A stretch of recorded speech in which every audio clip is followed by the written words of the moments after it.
Yeah, I think this is fantastic. Again, doubling up on the fact that we've got this whole, this pandemic, this world pandemic or whatever going on, and everything's shut off. People haven't got much to do. So again, with what the UFC are producing, it's a massive platform. We've got Conor McGregor coming back.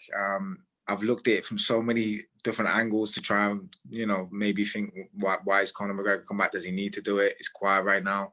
But myself, I believe that he's got time to train. There's not much else going on. He's still an athlete, still young. He still has the fight in him.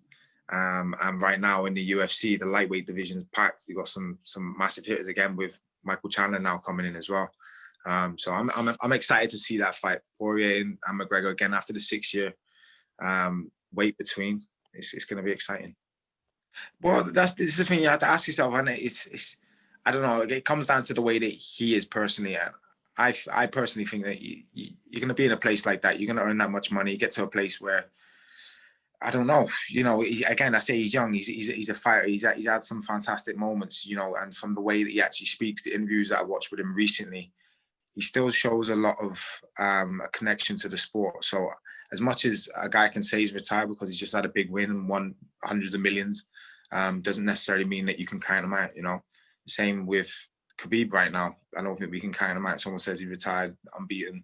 It's one of them. So for him to say he's retired and then come back, I expected it.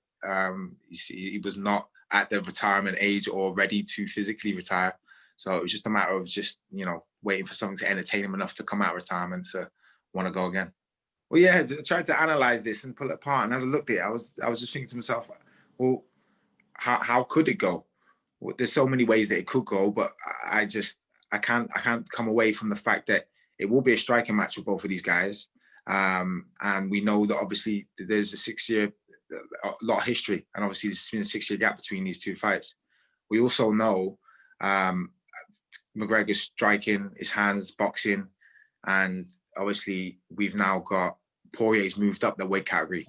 So obviously he's carrying a lot more. People talk about his durability or his dexterity as far as taking shots. But for me, breaking it down, I've turned around and said, okay, up to 3, inside 3 rounds, Conor McGregor's got it. He finishes him because I just feel he's got too much power.